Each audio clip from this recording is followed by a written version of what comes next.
Monsieur Jean-Guilhem Xéry est praticien des hôpitaux. Il est président de l'association Aux Captifs la Libération, qui est une association catholique qui s'occupe des personnes vivant dans la rue et de la rue.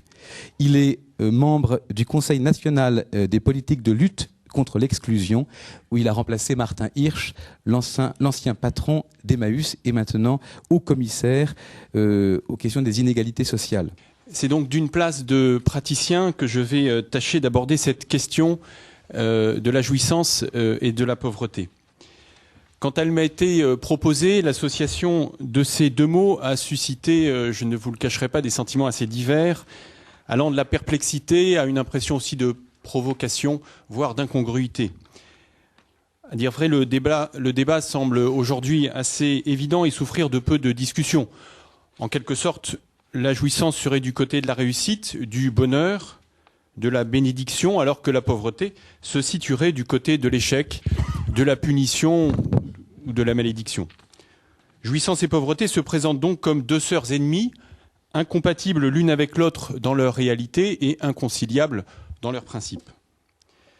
Je souligne tout d'abord le caractère très contemporain de cette première appréciation, car pauvreté et jouissance n'ont pas toujours eu la même signification dans le temps. Ainsi, dans nos régions, en tout cas, du 1er au 15-16e siècle, la pauvreté n'était pas pour ceux qui la vivaient, donc des malades, des vagabonds, synonyme d'échec ou d'exclusion. Au contraire, la société étant profondément marquée de spiritualité chrétienne, les pauvres étaient considérés comme des Christ, sur le modèle de la parabole du jugement dernier qu'on trouve en Matthieu 25, où Jésus lui-même s'identifie aux plus pauvres et aux malades. Les pauvres jouissaient alors, pendant toute cette période, d'une espèce d'aura de piété. Ils étaient servis comme le Christ lui-même, puis, un petit peu plus tard, comme le Christ enseignait et guérissait lui-même les plus pauvres.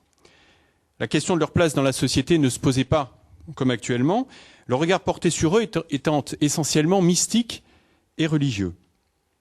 Les pauvres avaient leur place dans les hôtelleries, les hospices, les monastères, les abbayes, les places, les rues, les villages, la table domestique, je fais là référence à la fameuse part du pauvre,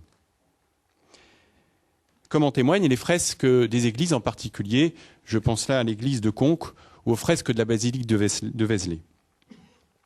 Le début de la sécularisation, de la mondialisation, qui date du XVe, XVIe siècle, avec la découverte du vaste monde, les grands voyageurs, l'avènement aussi de la philosophie des Lumières, auront raison de ce regard qui deviendra de plus en plus social, les pauvres devant alors être insérés, réinsérés et contribuer à l'effort collectif. C'est à peu près à ce tournant, 15-16e siècle, qu'apparaît le terme de jouissance. Et il est employé d'abord pour désigner l'action de disposer d'un bien. Plus tard, et seulement plus tard, il prendra une nouvelle acception, celle d'un plaisir ou d'une joie. Si je vous ai proposé ce travelling arrière chronologique, c'est pour que nous sentions que nous traversons là, aujourd'hui, un moment de l'histoire où les pauvres sont considérés comme un problème social, mais que ça n'a pas toujours été le cas au regard de l'histoire. On le voit donc, des mots, pauvreté, jouissance, en évolution, des mots aussi qui, aujourd'hui, s'écrivent au pluriel. Quand on entend pauvreté, on pense bien sûr à pauvreté matérielle, mais on peut aussi ajouter pauvreté psychique, spirituelle, relationnelle, physique, sociale, intellectuelle. Et quand on parle de jouissance, qui ne pense à la jouissance sexuelle, mais aussi celle de l'intelligence, du palais, du beau, du corps, de la propriété, et point de suspension. Alors pourquoi éprouve-t-on tant de difficultés aujourd'hui à faire dialoguer jouissance et pauvreté ? Je vous propose, pour entrer dans notre réflexion, d'ausculter ensemble quelques battements profonds de notre monde. Constater qu'il s'est considérablement transformé est une évidence pour tous. Tentons d'en préciser ces évolutions. Premier point, me semble-t-il important au regard de notre sujet, c'est le passage d'une société de l'offre à une société de la demande. En effet, d'un capitalisme de production centré sur l'offre, nous avons opté pour une société de consommation et depuis quelques dizaines d'années pour une société de l'hyperconsommation, pour reprendre là l'expression d'un auteur, Gilles Lipovetsky. Donc, hyperconsommation centrée sur la demande, sur les besoins et les satisfactions du client, que nous sommes tous. La déroute des révolutions dites populaires, la chute du mur, l'écroulement du système socialiste auront signé la victoire par chaos, par abandon, du libéralisme hégémonique. Hyperconsommation de biens, de sexe, d'images, d'informations à la recherche de jouissances toujours plus éprouvées. Partout autour de nous s'exhibent les félicités de la consommation. Jouir du confort, profiter de la vie, mieux vivre sont de véritables fins en soi. Augmentation des dépenses de loisirs, passion des vacances, recul de l'épargne, développement de l'endettement, voire du surendettement, essor des achats impulsifs, succession des modes, succession des tubes. Si la consommation des années 70 était ordonnée à la famille, essentiellement l'équipement de masse électroménager, un véhicule par foyer, une télévision par foyer, nous sommes aujourd'hui dans une consommation centrée donc non plus sur le foyer, mais sur l'individu. Plusieurs véhicules par foyer, plusieurs téléviseurs par foyer, plus tous ces produits des nouvelles technologies dont nous disposons dans nos poches et nos cartables, centrés sur l'individu, le téléphone portable, le micro-ordinateur, la chaîne hi-fi, l'appareil photo, le baladeur, ainsi de suite, en fouillant nos poches. Tout incite aujourd'hui au désir et au plaisir. Dans les centres commerciaux, soldes, brasseries, se développe jusqu'à créer une impression de vertige, voire même parfois à certains moments de l'année, d'orgie de consommation. Et à propos d'orgie, comment ne pas constater que le marché du sexe explose ? 10% du trafic Internet concerne des sites érotiques, 25% des cassettes et des DVD loués sont classés X, et le chiffre de l'affaires de l'industrie du X aujourd'hui est supérieur à celui du cinéma et des jeux vidéo. Et tandis que la mobilité s'accroît partout autour de nous, les activités commerciales et marketing envahissent les lieux de transit, aéroports, gares, métros, stations-service, j'ajouterai aussi les hôpitaux, les cliniques, etc. Donc une société qui passe de l'offre à la demande de plus en plus individuelle, et donc une société qui propose de la jouissance. Une jouissance qui, pour moi, encore une fois, par rapport à une perspective anthropologique, a deux caractéristiques. Une jouissance d'abord tournée vers elle-même et une jouissance sous contrôle. Jouissance tournée sur elle-même, c'est-à-dire que la jouissance qui est proposée est essentiellement individualiste et narcissique. Et un slogan publicitaire que nous connaissons tous illustre cela à merveille, « L'Oréal parce que je le vaux bien ». Jouissance de l'image positive de soi, jouissance d'être une personne exceptionnelle dans le rapport qualitatif que nous avons au produit. La publicité ne nous focalise pas sur l'autre, mais sur nous-mêmes. Et en cela, elle n'est ni immorale ni illicite, elle ne promeut rien de mauvais, simplement elle ramène à soi. Via les jeux télévisés et autres shows caritatifs, l'intimité d'autrui elle-même, qu'elle soit heureuse ou malheureuse, est devenue aussi cette intimité un objet de consommation de masse, occasion d'ailleurs massive de compassion et de communion collective. Une jouissance tournée sur elle-même, donc. Une seconde caractéristique est que cette jouissance est sous le contrôle étroit d'un ordre, non pas d'un ordre moral, mais d'un ordre sanitaire, qui en outre est très anxiogène. Les revues, les rubriques, les émissions, télé, radio, Internet consacrées à la santé pullulent. L'expertise médicale et psychologique est sollicitée pour un nombre croissant de questions de notre vie quotidienne. Le sommeil, la sexualité, l'échec scolaire, le stress, l'alimentation, ainsi de suite. Et ce processus de médicalisation s'accompagne d'une liste considérable d'éléments qui génèrent de la peur.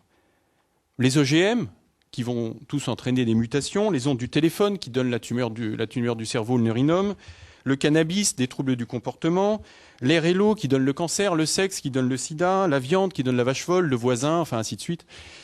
Tout est aujourd'hui source d'anxiété.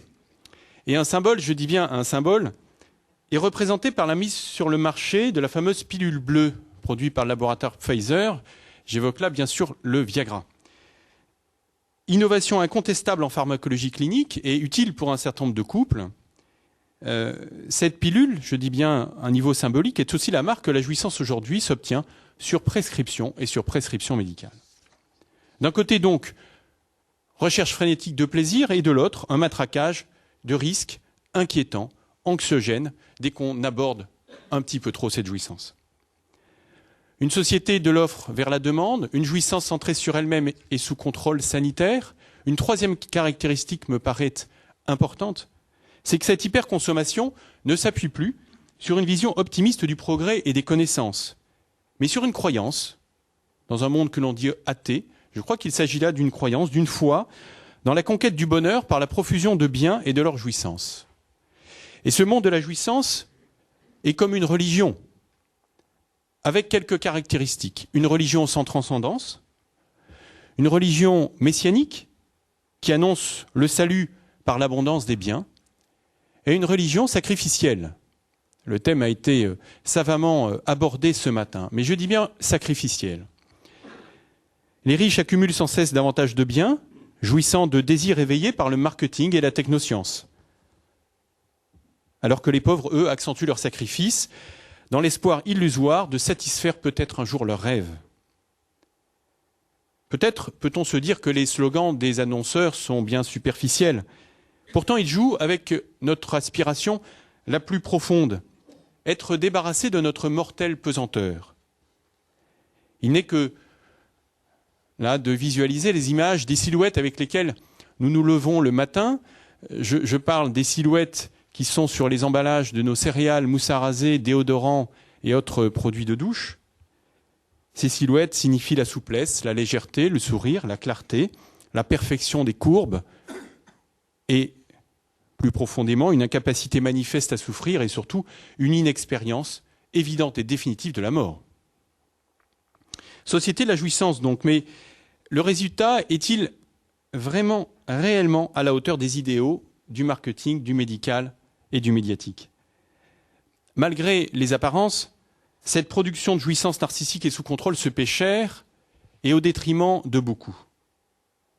Et je le dis clairement, je ne prêche là en aucune sorte aucun retour à de l'ascétisme ou à une quelconque austérité.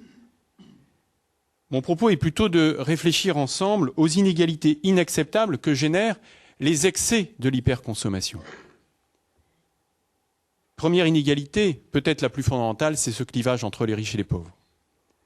Ce fonctionnement sur le mode de l'hyperconsommation aboutit en effet à un clivage entre ceux qui suivent le rythme et ceux qui n'y parviennent pas ou le refusent.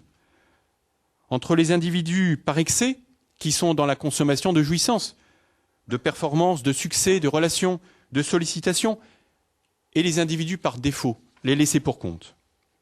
Et chez nous, comme sur tous les continents, les riches continuent d'être plus riches et les pauvres d'être plus pauvres.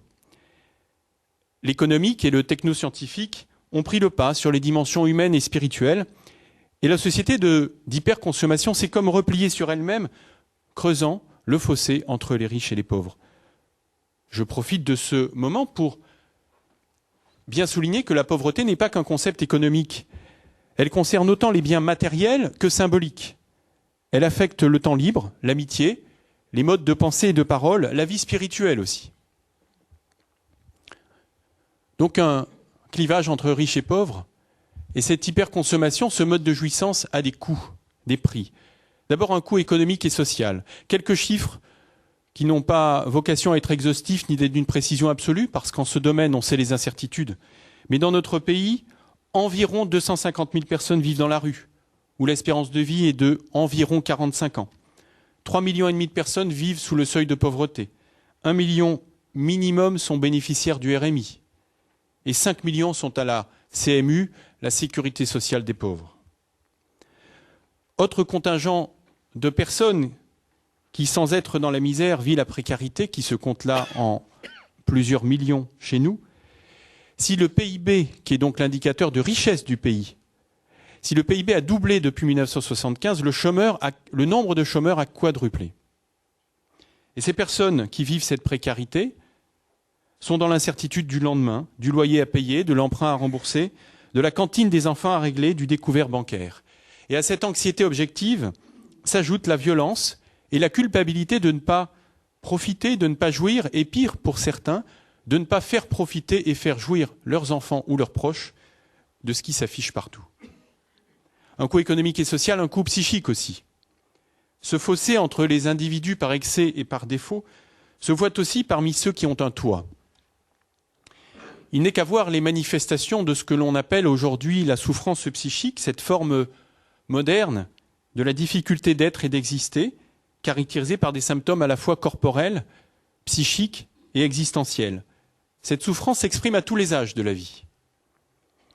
Ainsi, un récent rapport sur la santé des jeunes montrent que 15% d'entre eux, soit entre 900 000 et 1 million, présentent des symptômes de souffrance psychique. Donc non pas de maladie psychiatrique, mais de souffrance psychique. Avec l'expression caractéristique de cet âge, polyaddiction, des violences, des relations pathologiques ou virtuelles, des conduites à risque et des suicides. Un peu plus avancé en âge, les études sur la santé professionnelle révèlent une augmentation inquiétante des arrêts de travail, non plus pour cause traumatique, mécanique, accidentelle, mais pour cause psychosociale, et soulignent la prévalence des conduites addictives et des suicides sur le lieu même du travail.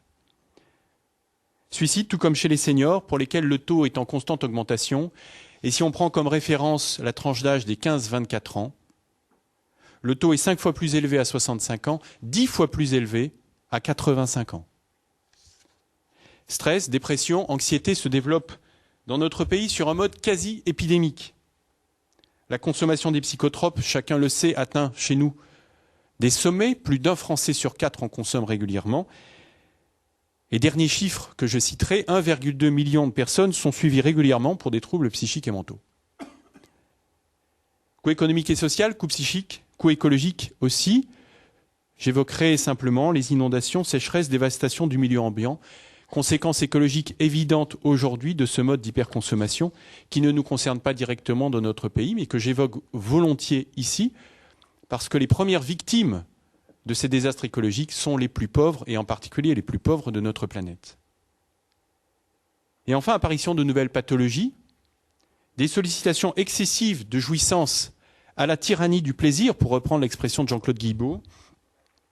Il n'y a qu'un pas qu'accompagne la pression de performance et les éventuels syndromes de dépendance sexuelle ou alimentaire. Je pense là aux épidémies, encore une fois, entre guillemets, de diabète ou d'obésité.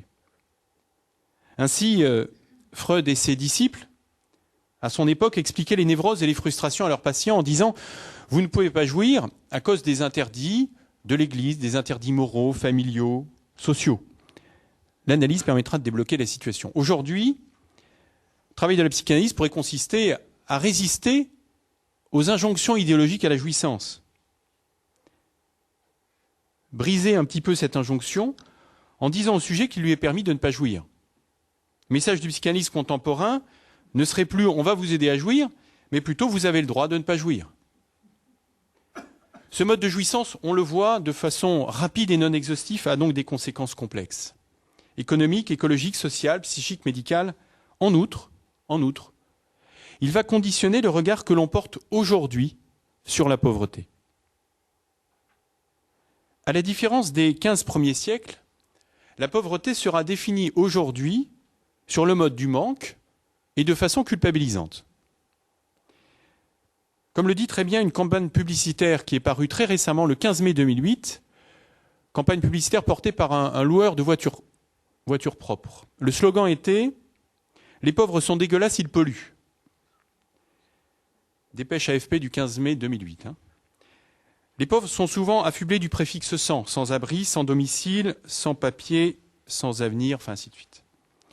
De façon culpabilisante aussi, parce que qui n'a pas au fond de lui cette idée toujours qui traîne, qu'il existe des bons et des mauvais pauvres, des malchanceux et des qui le méritent, des victimes de la crise économique et des qui l'ont choisi.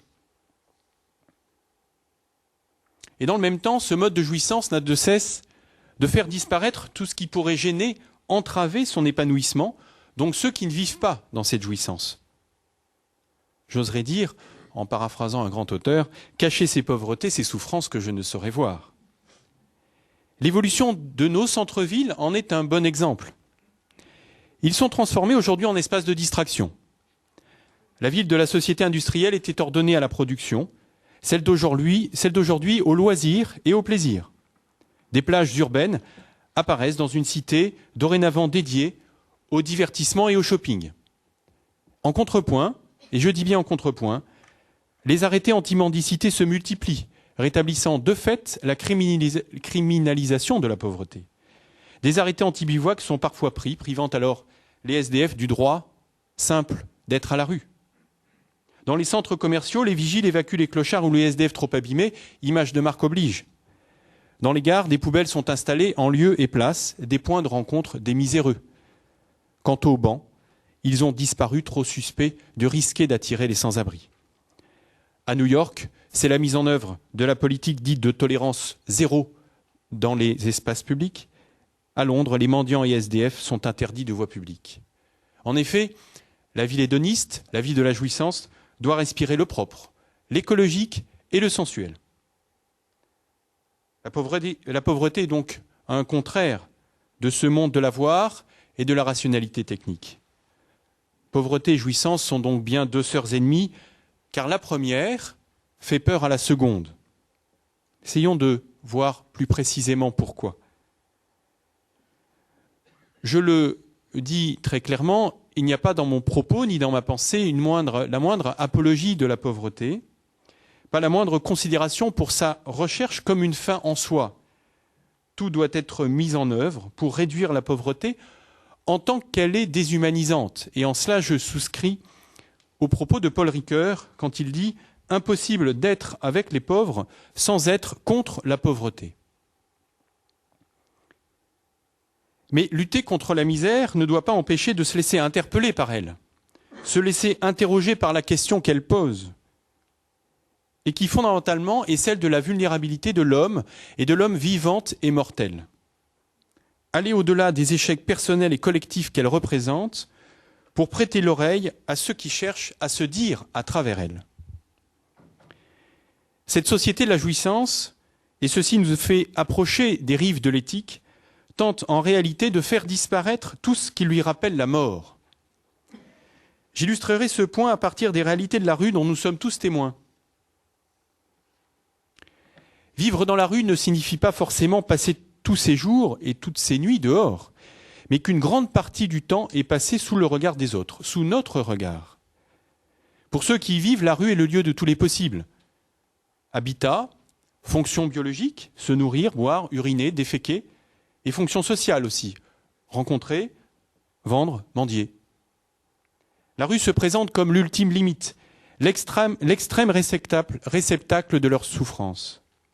Ils s'oublient, ils se jettent dans les bras de la rue, cette grande putain, comme disait l'un d'eux, démissionnant de leur corps.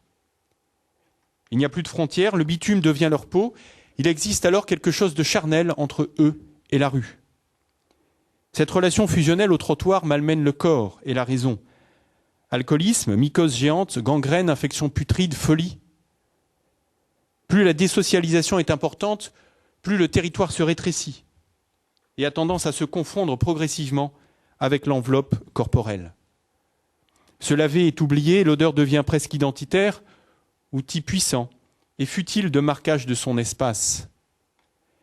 Il n'est pas rare d'entendre ces personnes parler de leur corps à la troisième personne. Certains ne diront pas « j'ai mal à la jambe », mais « ma jambe, elle a mal ».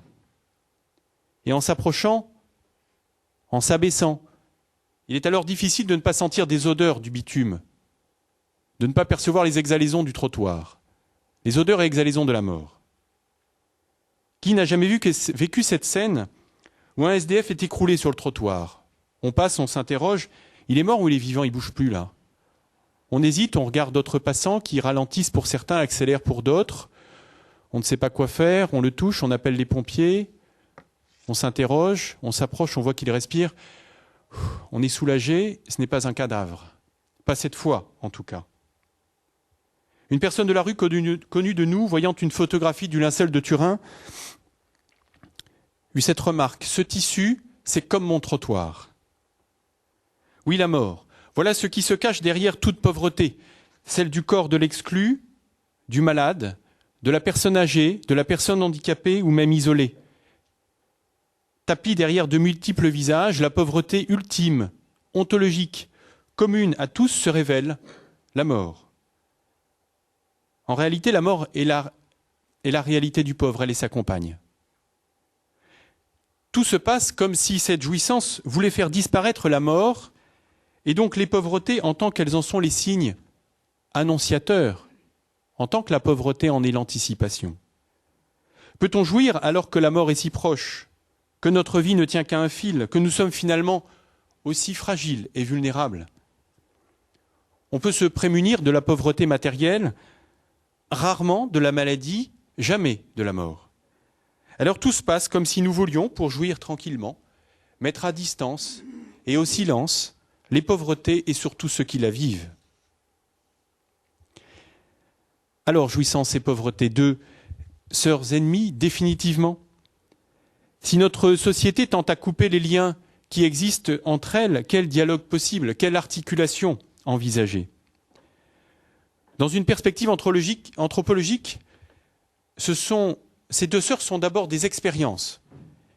Des expériences que chacun fait, a faites ou fera, avec comme lieu d'expérience son corps, sa chair. Il n'est que d'évoquer les jouissances des premiers instants de la vie par la succion sécurisante et nourrissante du sein maternel, mais aussi les jouissances pulsionnelles, orgasmiques, intellectuelles, esthétiques, les jouissances d'éprouver son corps, sa masculinité, sa féminité, les jouissances de l'accomplissement ou de la création que connaîtront la mère qui met au monde, le bâtisseur ou l'artiste, jouissances de la communion, de l'amitié, de l'amour, liées à la présence de ceux qu'on aime, jouissances spirituelles aussi. Et qui d'entre nous n'a pas connu les pauvretés de l'échec, des limites, de la maladie, des forces qui se retirent petit à petit, du corps qui se transforme, de la raison qui fait défaut, de la solitude, de la séparation, de l'abandon, du deuil. Expérience humaine donc, jouissance et pauvreté, qui nous traversent tous immanquablement. Mais comment les tenir ensemble dans une perspective d'humanisation, de maturation de l'homme? Comment éviter la schizophrénie? Comment éviter ce double risque, d'une part d'une jouissance humaine qui génère de l'exclusion et réduite à sa propre image marketing, et second risque, celui d'une pauvreté morbide et culpabilisante? Comment les articuler, les réconcilier l'une avec l'autre? Il nous semble que la perspective est celle d'une unification. Comment les unifier davantage pour qu'elles conduisent à plus d'humanité pour moi, pour les autres, pour le cosmos? Unification, nous semble-t-il, pour laquelle deux conditions sont requises: la rencontre, la relation, et le consentement. À travers trois illustrations, nous allons voir que pauvreté et jouissance, oui, peuvent être unifiées, qu'elles sont solubles ensemble, pour prendre une métaphore chimique, qu'elles peuvent communier, qu'elles peuvent se donner du sens mutuellement, en s'articulant sur relation et consentement. Trois illustrations, donc. La première est celle d'un homme, d'un personnage universel, saint François d'Assise. Réputé pour être l'apôtre de la joie parfaite, par sa vie, par ses propos, par ses disciples, par toute la tradition franciscaine et la tradition de l'Église. Apôtre de la joie parfaite. En même temps, il vivait une grande pauvreté. Et il avait tellement embrassé la pauvreté qu'il en avait fait son épouse. Il l'appelait, la pauvreté, dame pauvreté. Et conséquence ou non, en tout cas je vous le suggère, la mort était devenue sa sœur. Il l'appelait ma sœur, la mort. Et il était tellement proche et intime avec elle qu'il lui arrivait régulièrement de dialoguer avec elle. La joie du pauvre d'Assise était pleine et parfaite, car elle avait pour fondement l'abandon total dans la providence divine. Et donc elle trouvait sa source dans un choix de pauvreté matérielle et spirituelle. Et la vie de François nous indique le véritable sens de ces pauvretés. Pauvreté matérielle d'abord, qui en réalité consiste à vivre avec le juste nécessaire et non le superflu. Et j'ajoute, le superflu n'est pas tant qu'il est inutile à ceux qui en jouissent, c'est qu'il est déjà ce qui manquera à d'autres.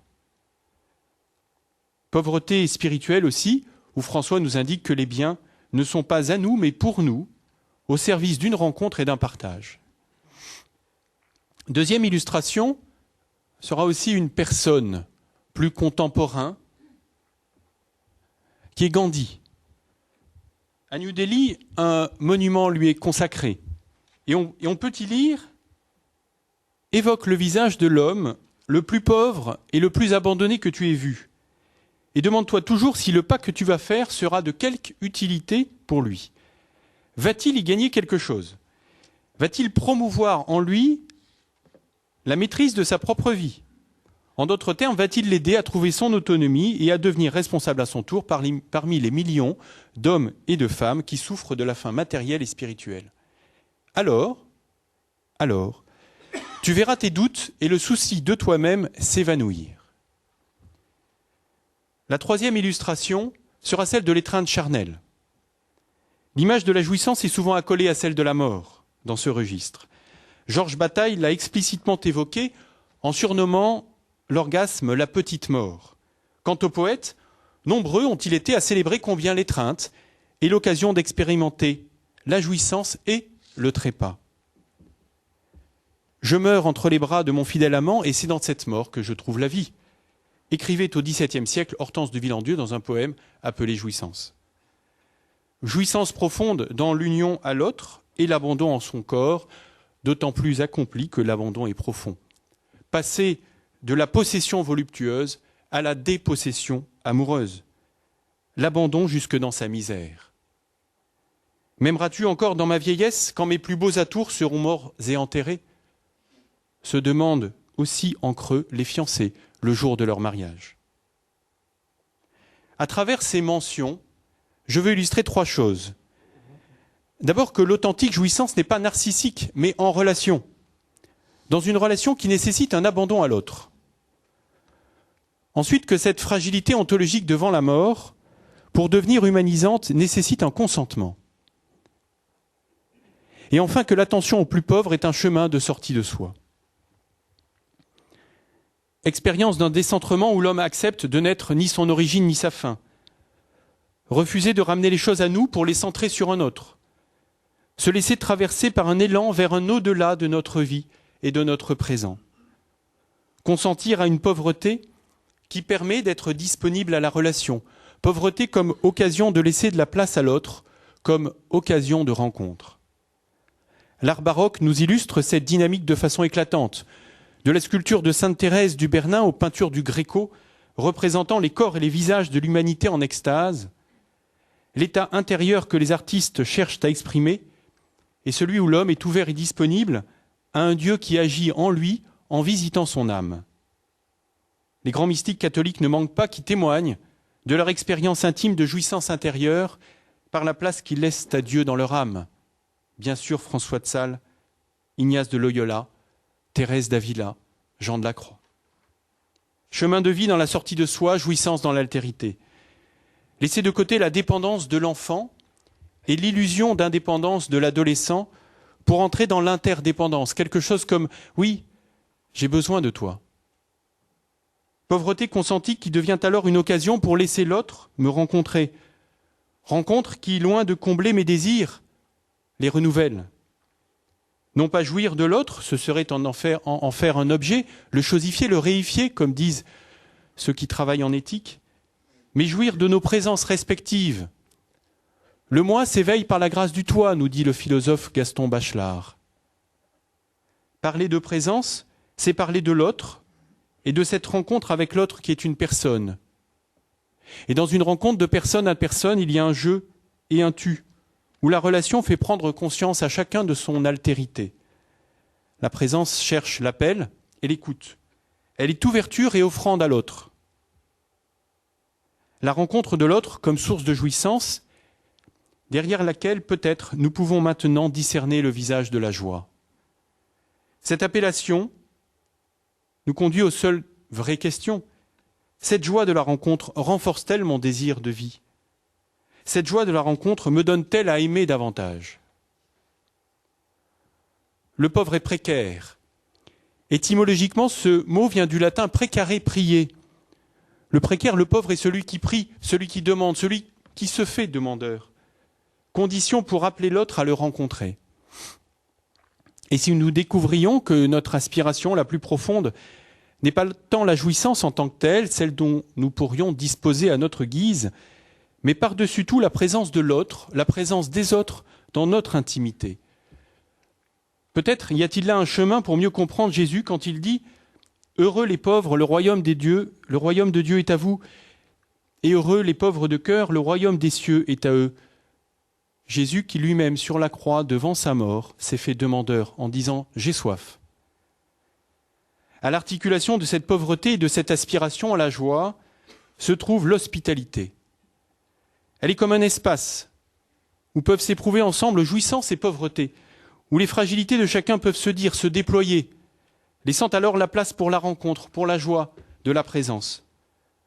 Hospitalité avec un corps, hospitalité avec un cœur qui écoute, Hospitalité comme lieu pour se laisser habiter par l'autre.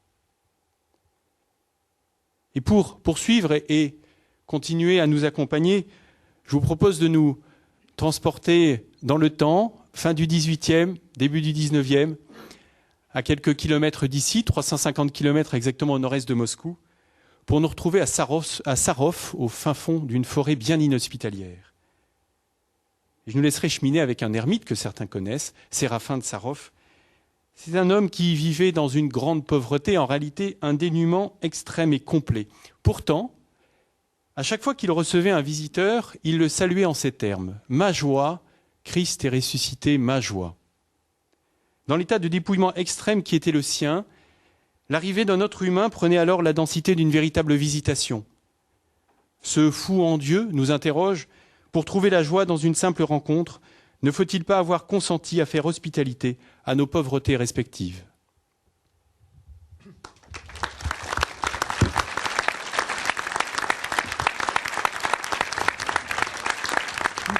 Et je passe la parole à Madame Naham Shahal, qui est sociologue, qui a beaucoup travaillé sur les conflictualités du Moyen-Orient, s'est beaucoup intéressée à la question de la pauvreté là-bas, mais aussi aux enjeux économiques de la gestion de cette pauvreté, si tant est qu'on puisse parler de gestion.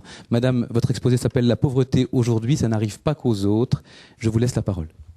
Merci beaucoup. Et je m'appelle Nahla Shahal. Je sais que c'est beaucoup moins évident de prononcer toutes les H non aspirées, mais c'est comme ça. Je redis mon nom parce que je vais parler de façon beaucoup moins érudite que ce que j'ai entendu ce matin déjà et que ce que j'ai entendu de la part de mon collègue de tribune. Et on m'avait demandé de faire un témoignage sur ce que je connais le mieux, c'est-à-dire la région de laquelle je viens. Je suis à moitié libanaise, à moitié irakienne. Je vis ici depuis plusieurs années, mais en fait, ma passion et l'objet de mes activités et de mon intérêt continue à se situer là-bas. Je vais essayer de vous quand même transposer vers ce qui se passe là-bas, de ne pas trop en tirer peut-être les conclusions, mais de souligner quelques éléments qui sûrement demandent réflexion et qui peut-être peuvent vous interpeller. Moi aussi, comme mon collègue, j'étais très perplexe à l'annonce du thème. Et j'ai beaucoup hésité sur l'angle à partir duquel il faudrait observer le sujet.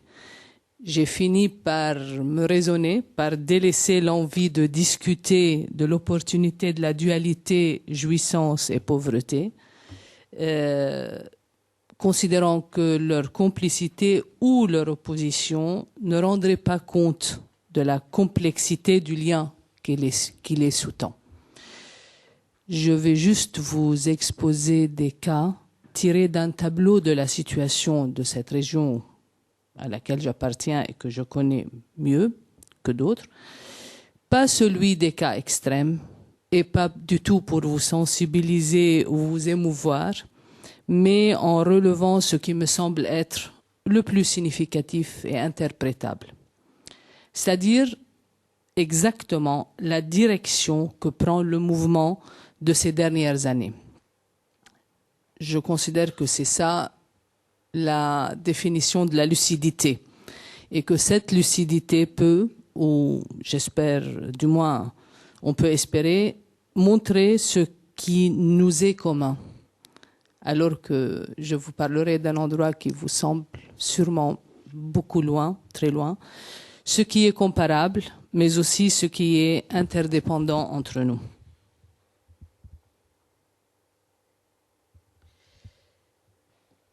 Mais j'ai envie, avant de continuer, et étant très émue par ce que j'ai entendu, de poser tout de suite avant la question de que faire. C'est-à-dire, la description et ce que je vais faire n'est qu'une description interpelle vraiment le comment s'y prendre. Analyser, c'est extraordinaire, c'est très bien, c'est indispensable. Être lucide aussi, comprendre. Je me pose vraiment la question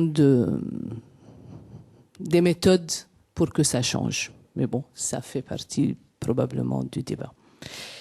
En octobre dernier, il y a un mois, la chute d'énormes rochers sur les habitants du quartier de Douaïqa à Muqattam, dans la banlieue du Caire, a écrasé au moins 531 personnes, dont les 2/3 sont restés sous les décombres.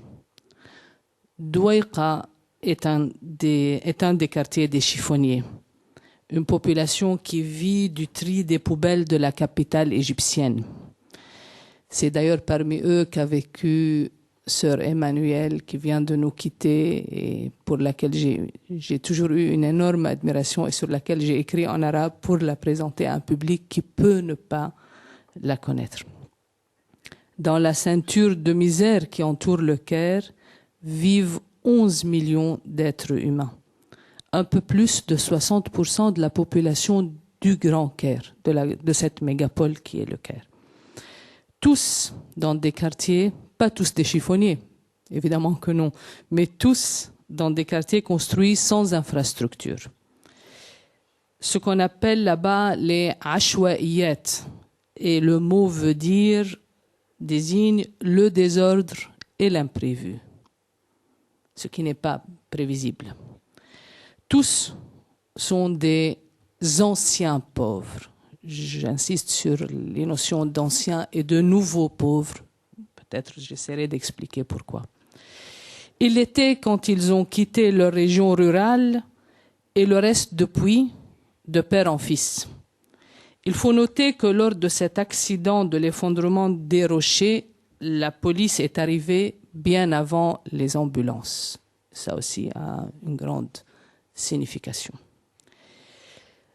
Ces gens-là, ces 11 millions que dans le Caire, dans le Grand Caire, vivent à côté d'une richesse qui éclate et s'étale, dépassant les limites convenues et habituelles des différences de classe.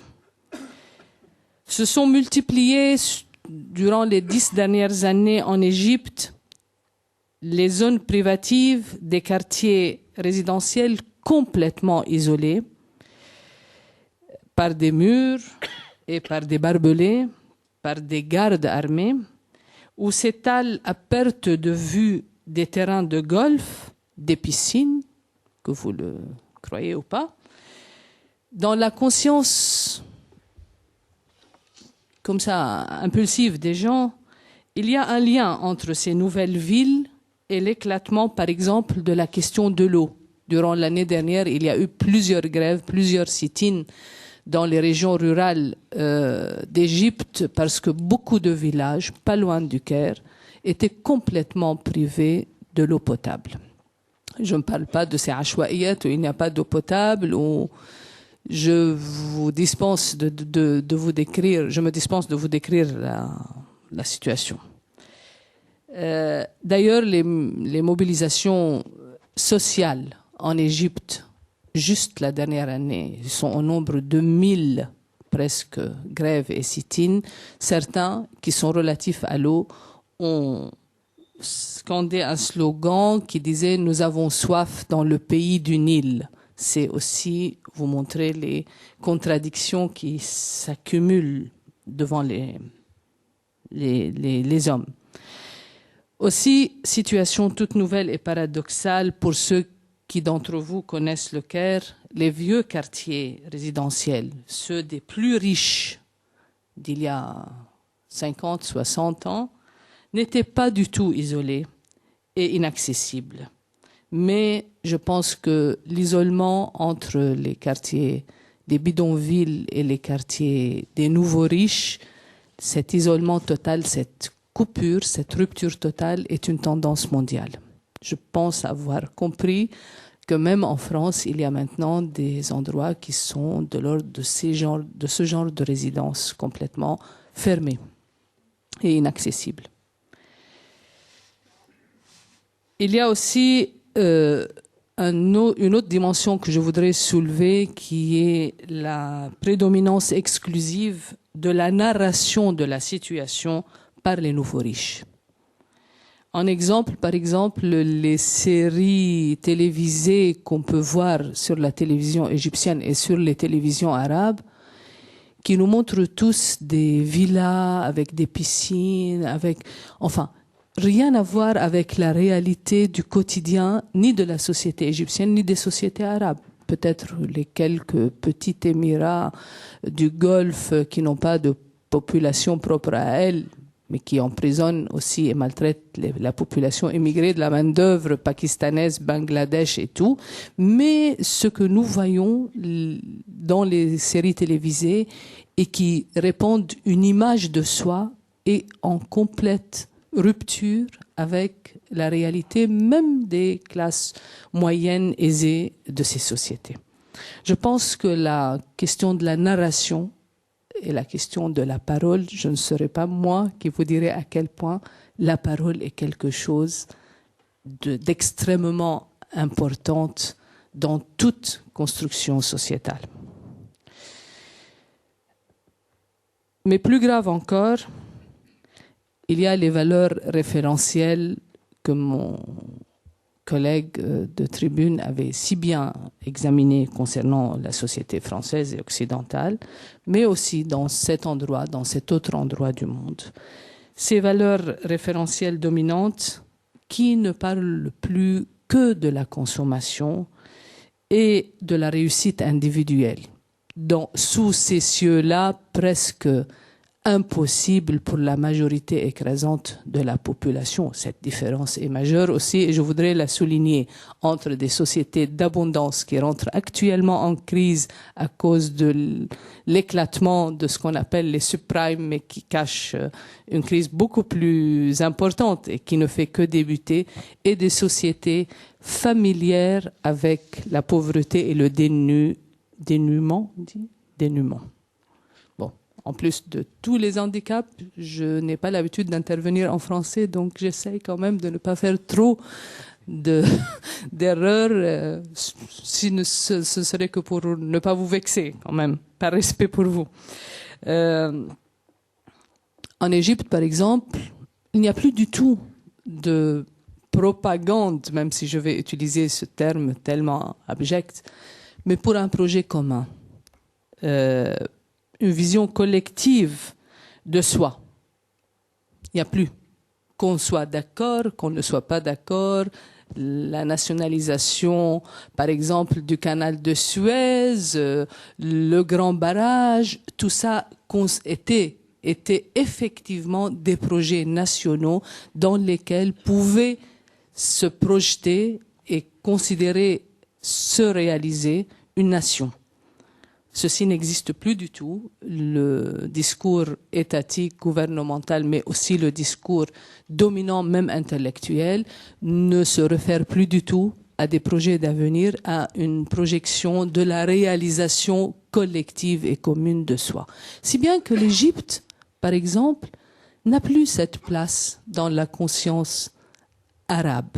L'Égypte était, jusqu'à il y a 20-30 ans, le grand pays arabe, de par son histoire, mais aussi de par ses capacités et de par la tâche qu'il s'auto-confiait à lui-même. Il y a évidemment, face à cette situation, je n'ai parlé que de l'effondrement des énormes rochers sur le quartier de Douaïqa, mais je pourrais parler des habitants des cimetières, je pourrais parler pendant longtemps de la situation des pauvres, les plus pauvres qu'on peut trouver de façon permanente dans les rues du Caire. Il y a même une blague qui dit que il y a tellement peu de logements qu'il y a une permanence, que les gens se relaient pour dormir dans des endroits. Donc, ce qui expliquerait, c'est une blague, ce qui expliquerait la présence jour et nuit d'une masse importante de gens dans les rues, tout le temps. Mais face à ça, tout le monde, y compris ceux qui sont contre le régime politique en place en Égypte, les opposants les plus tenaces comme les gens du régime, craignent ce qu'ils appellent un soulèvement de la faim, qui a eu lieu déjà dans les années 70-80. 2-3 jours de colère aveugle qui casse tout sur son chemin, mais qui n'aboutit à rien. La seule possibilité qui pointe devant tous ceux qui sont concernés par la situation, c'est la crainte de ce genre de soulèvement de la faim destructeur. Et pas une action commune qui pourrait aboutir sur des propositions sur quelque chose. Je voudrais aussi signaler une autre dimension très importante, celle de l'absence de l'espoir. Dans cette partie du monde où le suicide est très peu pratiqué traditionnellement pour de multiples raisons, parce qu'il y a évidemment un interdit religieux très très important, mais parce qu'il y avait aussi un sentiment d'appartenance à une collectivité qui interdisait cet acte qui est par définition un acte individuel. On peut constater l'augmentation de taux de suicide, mais vraiment parmi des gens qui ne sont pas du tout isolés, des pères de famille, et des enfants, des jeunes gens qui n'arrivent pas à trouver. Donc, il y a des études sur le suicide qui sont sous embargo, c'est-à-dire qui ne sont pas publiées parce que ils sont effrayants.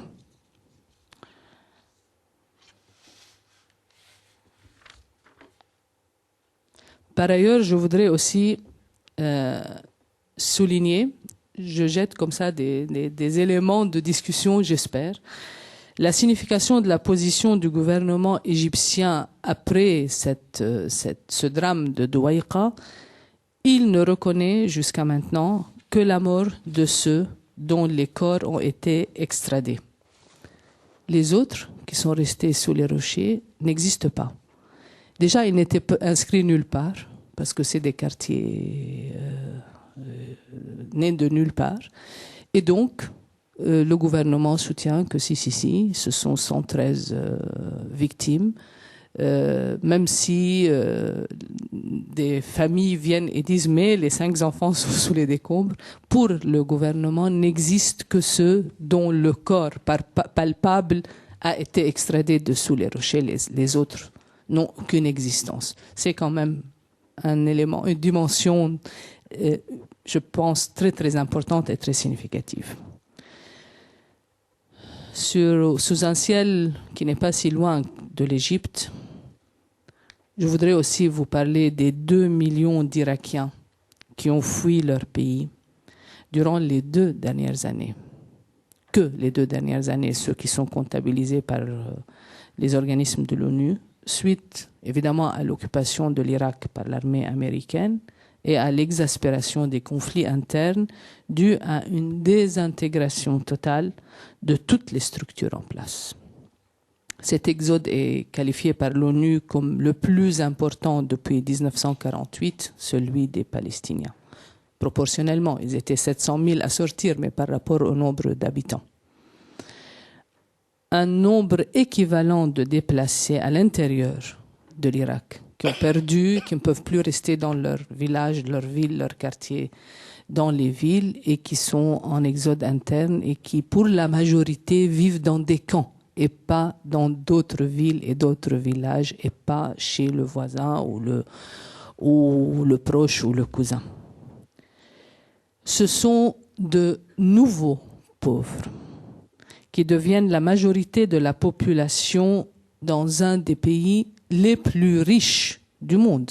C'est-à-dire, si on calcule la richesse en pétrole et en gaz de l'Irak, c'est quand même quelque chose que ce pays soit aussi riche, avec autant de revenus réels, mais que la population, dans sa majorité écrasante, en dehors de ces 4 millions de réfugiés et de déplacés et d'exodés, soit dans un dénuement total. Voilà, j'ai fait l'erreur. ces nouveaux riches, ces nouveaux pauvres, le deviennent à cause de la guerre et de l'occupation par une force étrangère de leur pays, mais aussi à cause de l'absence d'outils dont ils disposent pour formuler une réponse cohérente et consensuelle, commune à cette occupation. Cette absence est, elle, le fruit de 30 ans de dictature qui a écrasé les capacités de la société à produire des initiatives. Ainsi, démunis face à la force brutale de l'occupation, ils se confrontent et les plus faibles, dans un contexte précis, fuient. Parlant des Palestiniens que je viens d'évoquer à l'occasion de l'exode récent irakien, vous savez tous que 2/3 de la population palestinienne en Palestine historique, mais en Cisjordanie et à Gaza, vivent sous le seuil de la pauvreté. Ceci est dû à l'obstruction de toutes les solutions politiques et au bouclage des territoires.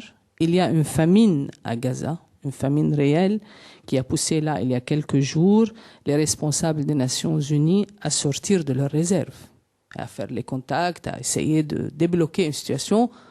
Le responsable de l'ONU à Gaza, il a dit les 30 camions qu'il a finalement pu faire passer par le passage de Karni vers Gaza suffiraient quelques jours. Les quelques jours sont déjà passés, je ne sais pas qu'est-ce qui se passe depuis quelques jours. Ici aussi, ce sont des facteurs conjoncturels qui exaspèrent la pauvreté, ancienne et nouvelle à la fois. La riposte à cette situation n'est pas surprenante.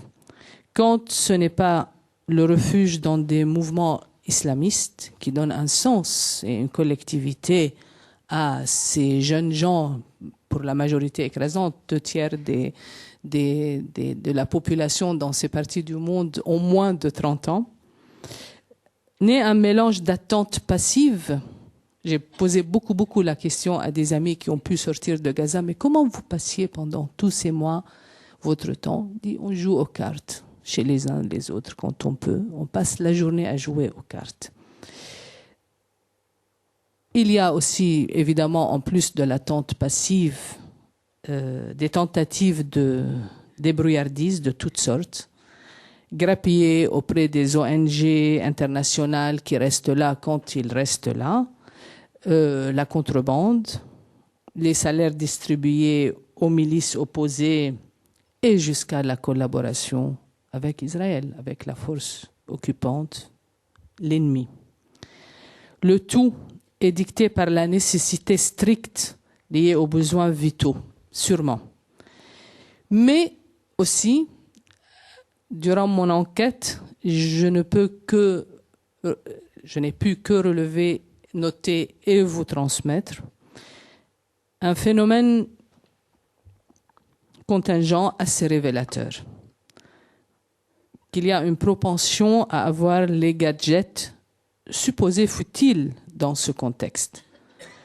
Par exemple, les téléphones portables dernier cri, achetés par les jeunes Ghazaouis,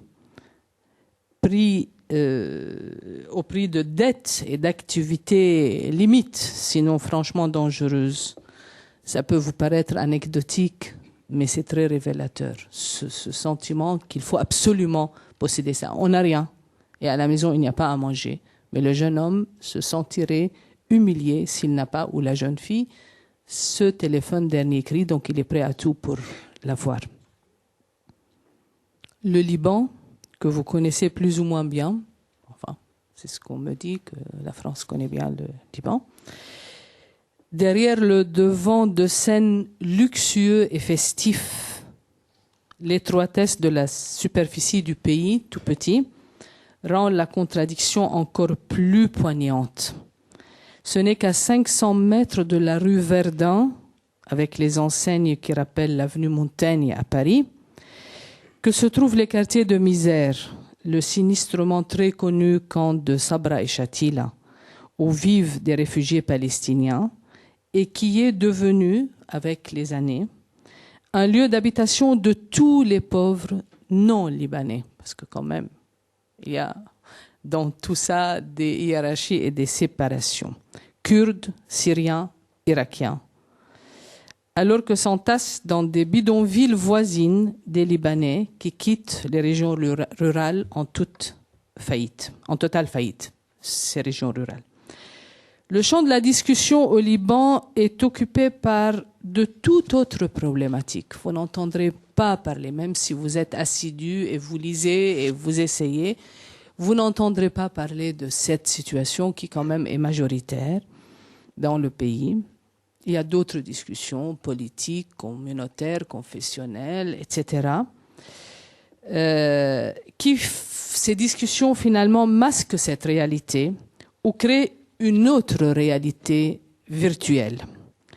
La question sociale, elle est nommée comme ça, ainsi est désignée pudiquement une réelle grande pauvreté au Liban qui ne cesse de s'accentuer, n'attise pas les passions.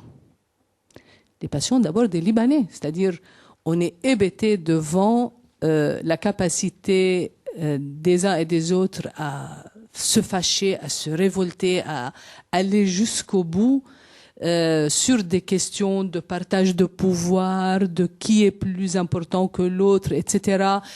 Quelle communauté a plus de droits, alors que la question sociale qui traverse toutes les communautés, chrétiennes, musulmanes, chiites, sunnites, ce que vous voulez, elle est bien là, elle est énorme, mais elle est vraiment dans les consciences secondaires, alors qu'elle ne fait qu'empirer.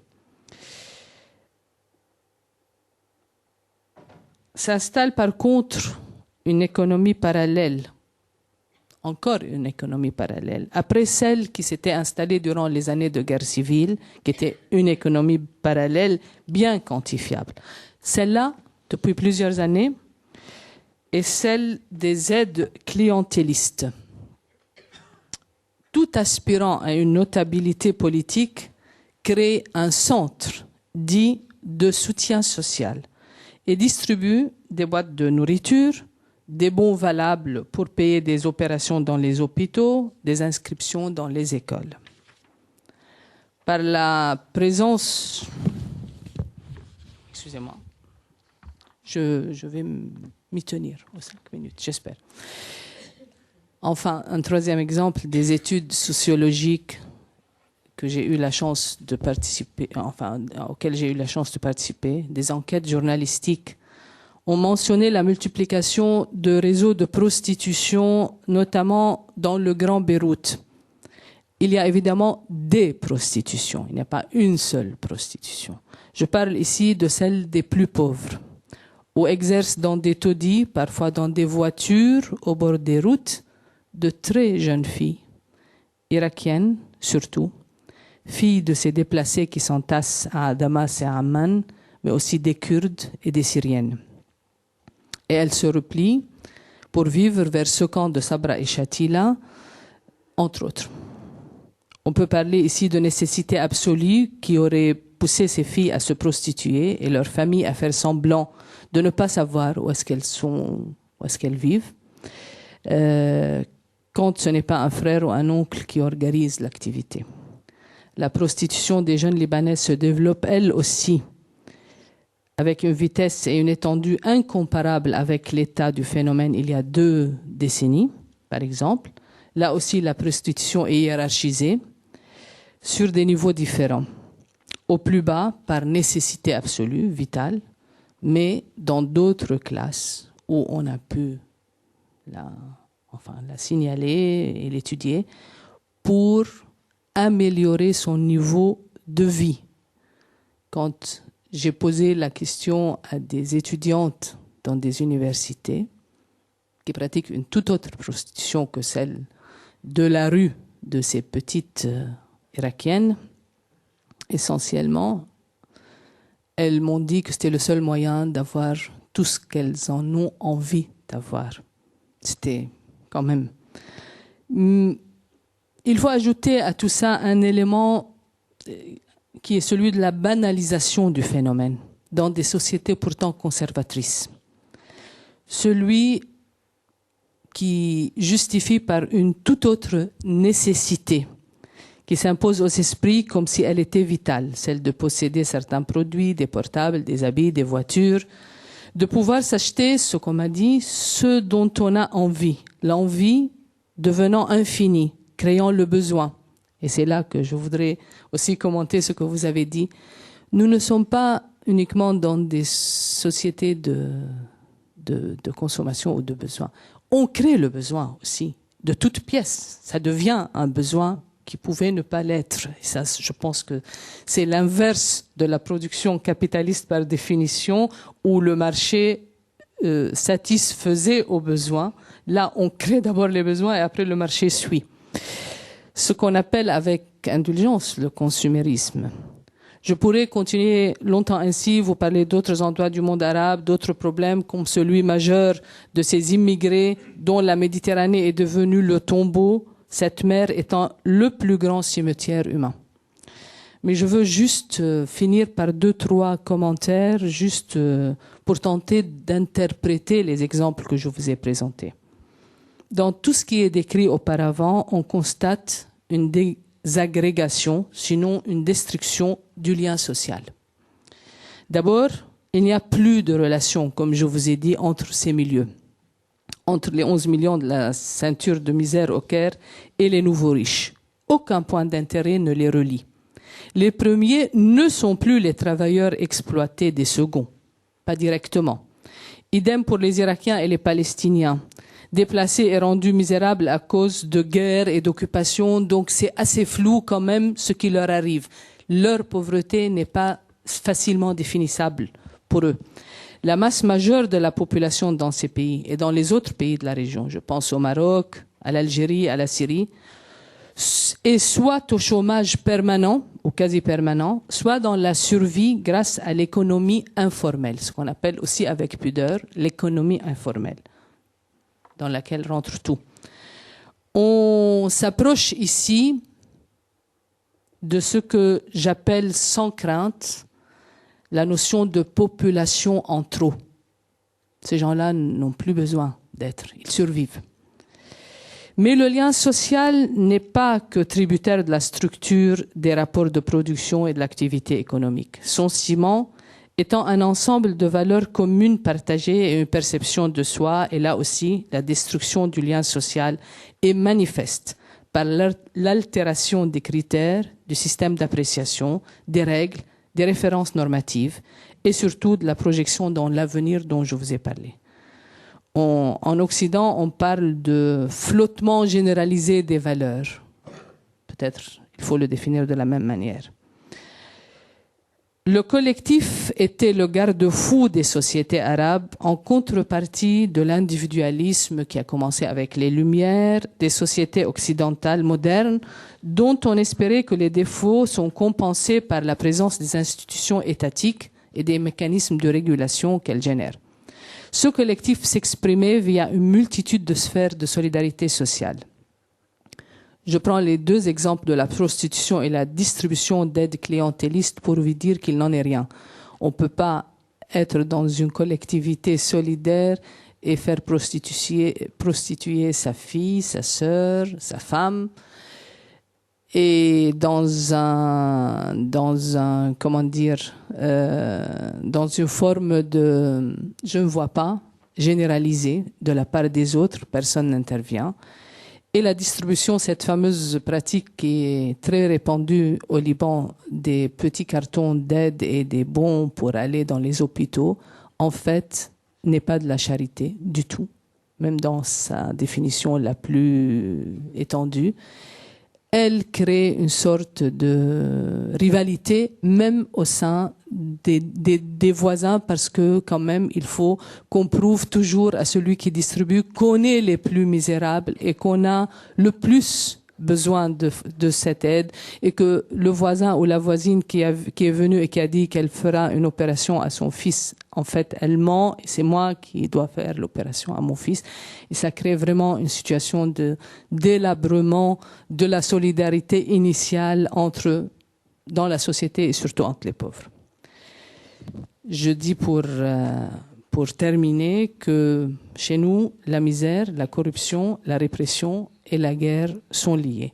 J'avais d'autres choses à dire, mais je vais me taire. Merci. Merci, madame. Je vous laisse la parole, monseigneur. Votre exposé s'intitule « Le pauvre, un chemin ou un scandale ». J'espère que le miroir ne sera pas déformant. Je suis heureux de parler sur cette question de la pauvreté et de la jouissance, tout en m'interrogeant sur le vocable pauvreté, qui appelle des analyses pluridisciplinaires, de plus en plus poussées pour trouver des remèdes à cette marée qui ne cesse de grandir.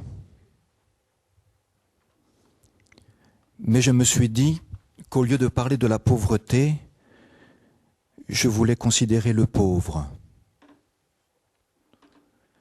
Et en considérant le pauvre, j'ai vite regardé comment nous le regardions.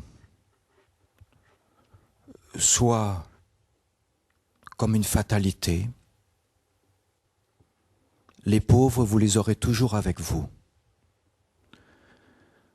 Soit comme une injustice dont personne n'a le remède. Soit comme une accusation d'un fautif quelque part, qui pourrait bien être le pauvre lui-même. Soit une peur, la peur du pauvre.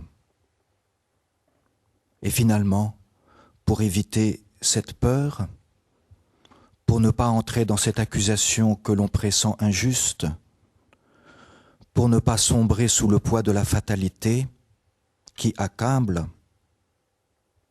il est peut-être préférable d'oublier le pauvre, faire comme s'il n'existait pas. Évêque, je n'ai pas d'autre attitude que celle du regard. Je ne suis pas appelé à avoir des compétences sur les analyses sociologiques, financières, économiques, mais je peux tout simplement regarder et me faire l'écho de ceux qui regardent, de ceux qui osent traverser leur peur pour regarder le pauvre, de ceux qui se refusent à l'oubli et qui ne détournent pas leur regard quand ils croisent un pauvre, de ceux qui ne se laissent pas aveugler par la fatalité et qui constatent envers et contre tout que le pauvre est devant eux. Et ainsi, ils le regardent. De ceux qui ne se posent pas la question de savoir où est la cause, où est l'injustice, qui ne dissertent pas, mais qui sont avec le pauvre, parce qu'il est là. Je pourrais parler de toutes ces personnes qui inlassablement regardent le pauvre, les yeux dans les yeux, et qui essayent de déchiffrer cette anthropologie du pauvre.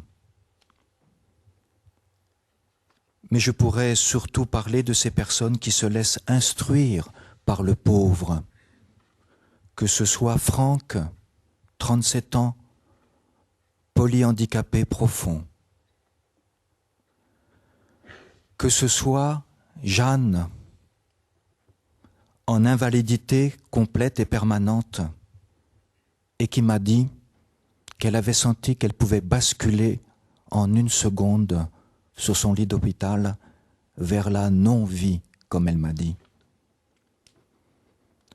Que ce soit encore ce Paul qui habite la rue et qui est sans arrêt présent, assis sur le même banc, car là il y a encore un banc, et qui est toujours là pour me saluer quand je passe. Que ce soit aussi ses parents rencontrés qui vivent l'angoisse de ne pas pouvoir nourrir leur enfant. Ces visages multiples, j'aurais voulu qu'ils parlent ici. J'aurais voulu qu'un pauvre parle. Car dans le fond, qui parle du pauvre si ce n'est celui qui ne l'est pas? Qui parle du pauvre si ce n'est celui qui a des critères plus ou moins bien élaborés, mais de toute façon, qui est assez riche pour les avoir, et qui ainsi peut, à l'aune de ces critères, parler du pauvre. Ces critères, qu'ils soient de l'ordre de l'avoir, que ce soit des biens matériels ou des biens spirituels, c'est toujours quelqu'un qui parle du pauvre.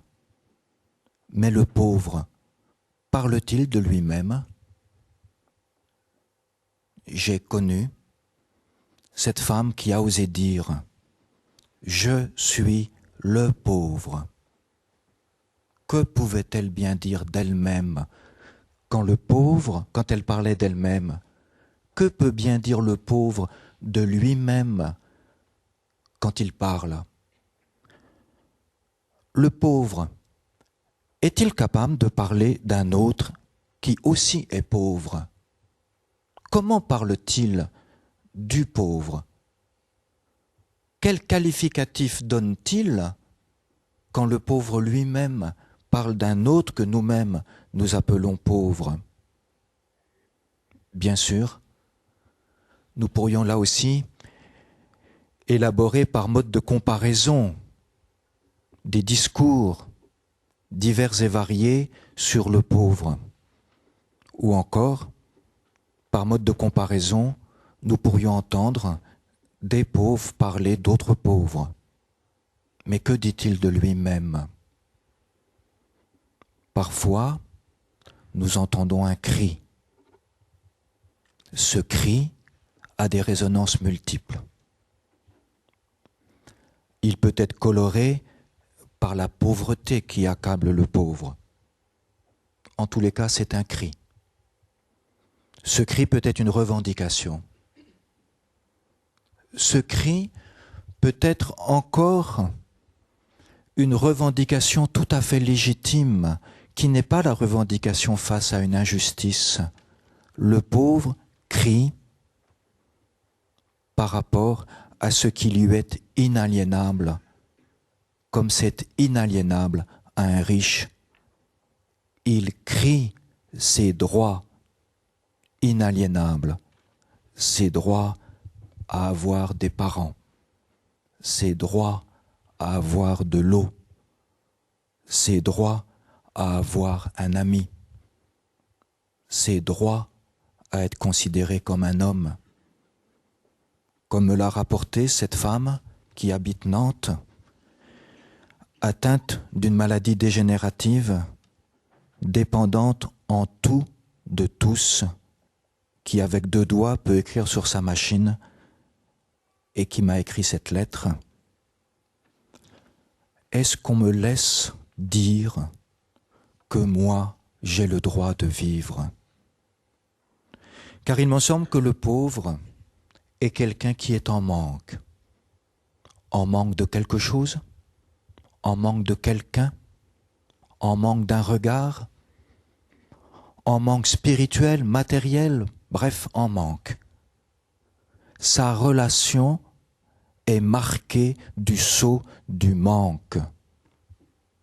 Mais ce manque fait jaillir de lui ce que peut-être un riche ne voit jamais jaillir en lui. Ce manque est une épreuve qui, en même temps, est une obligation. L'épreuve du manque, c'est l'obligation de vivre. Parfois, ce vivre s'exprime par un survivre, cette volonté de vivre. Est-ce qu'on me laissera dire que j'ai le droit de vivre? Le pauvre crie pour la vie. Parfois, l'acte irrémédiable, qui est l'ultime, est un cri pour la vie. Ce regard sur le pauvre que je voudrais laisser parler, que je voudrais entendre, se double d'un autre regard pour l'évêque, c'est le regard sur l'écriture. Deux visages me parlent. Le visage du pauvre, le visage de l'écriture. Écrire, c'est laisser son propre visage parler sur la page qui n'est plus blanche. Ce regard sur l'écriture me fait rencontrer celui que l'écriture qualifie de poussière. Mon âme colle à la poussière. Mon âme est du côté du vide, dit l'écriture. Ou encore, mon âme est prise dans l'humiliation. Et à chaque fois, le psalmiste qui voit son âme collée dans la poussière, son âme orientée vers le vide, son âme prise dans l'humiliation, crie « Vivifie-moi ». Voilà le cri pour la vie. Ce pauvre, dans le fond, c'est un humilié. N'est pauvre que celui qui vit une humiliation.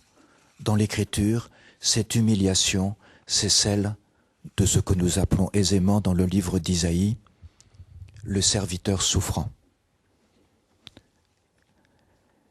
Cette humiliation va loin. Le psalmiste dit « J'ai été humilié jusqu'à l'infini ». Et le même psalmiste ose prier ainsi « Ne m'abandonne pas à l'infini ». Que cette prière soit celle du croyant à Dieu, en Dieu, ou celle du croyant en l'homme. La personne dans la rue peut parfois quêter le regard du passant en disant « Ne m'abandonne pas à l'infini ». Ce pauvre s'est humilié jusqu'à l'infini. Il est semblable à une outre enfumée, une outre grise, une outre de ténèbres. Ou encore, il peut dire « Petit, moi je suis » et méprisé. Ou encore, mon âme a coulé dans la tristesse. Voilà ce visage du pauvre que l'écrivain inspiré a regardé. Et il devient ce visage dans l'écriture. Mais de façon étonnante, l'écrivain inspiré qui a regardé le pauvre jusqu'à aller dans ce fond de pauvreté. J'ai été humilié jusqu'à l'infini. Nous apprend autre chose. En écoutant Franck, 37 ans, j'ai été surpris de sa joie. En voyant Jeanne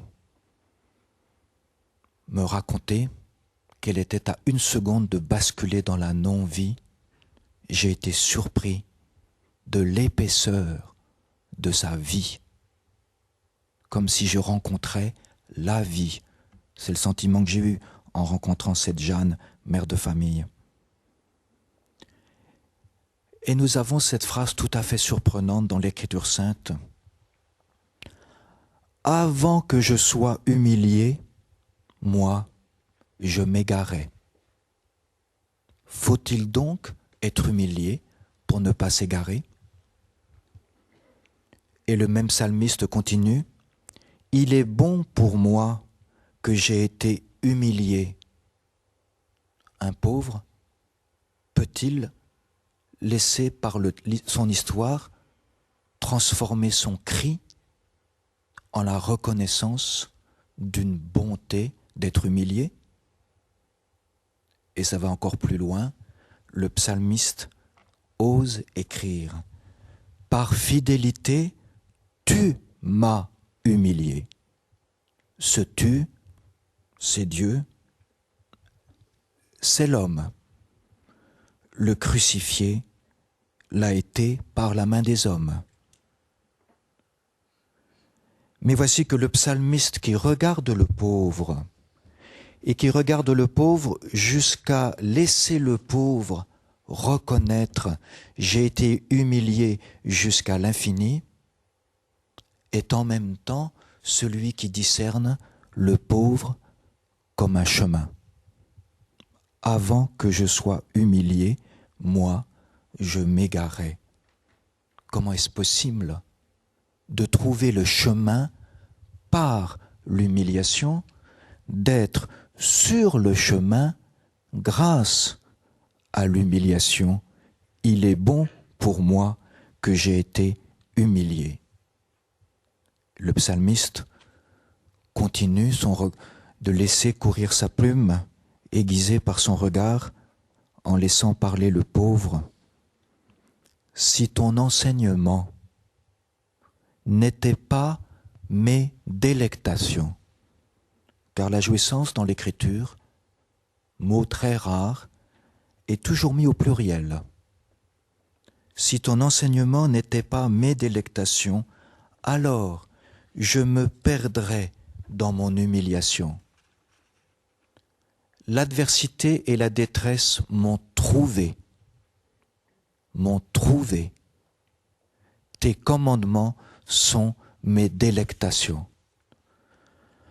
Voici que le psalmiste qui laisse parler le pauvre et qui essaye d'entendre le pauvre jusqu'à l'infini de son humiliation, constate que le pauvre parle de ses délectations, de ses délices. Quand nous regardons le psalmiste, quand nous l'écoutons le psalmiste, quand nous le laissons parler, nous voyons que ces délices, ces délectations, ces jouissances ont deux sources. La première, selon des vocables différents, les prescriptions, les commandements, ton dire. Quelqu'un qui a osé parler aux pauvres, cette parole est source de délectation. Et puis la deuxième source, c'est l'amour. Voici que le pauvre, dans son humiliation jusqu'à l'infini, révèle à l'homme qu'il y a un fond en lui, en tout homme, qui est la seule possibilité de vivre d'une parole et qui est la seule source capable d'aimer. L'Écriture nous révèle que le pauvre n'est pas d'abord quelqu'un qu'il faut aimer. L'Écriture nous révèle que le pauvre est d'abord celui qui aime. L'Écriture nous révèle que le pauvre n'est pas d'abord quelqu'un qu'il faudrait canaliser par des commandements, voire des interdits, des prescriptions. Le pauvre, c'est quelqu'un qui est capable de faire de ces interdits les siens comme une parole de vie. Le pauvre est celui qui non seulement crie pour la vie, mais celui qui met ses délices dans les sources de la vie. La capacité d'aimer et la capacité de trouver les justes prescriptions de la vie. Le pauvre est un scandale quand on en a peur, c'est un scandale quand on l'oublie, C'est un scandale quand on dit que c'est une fatalité. C'est un scandale quand on en décrit l'injustice. Et nous devons lutter contre le scandale de toutes nos forces, sous peine de tomber nous-mêmes à cause de ce scandale.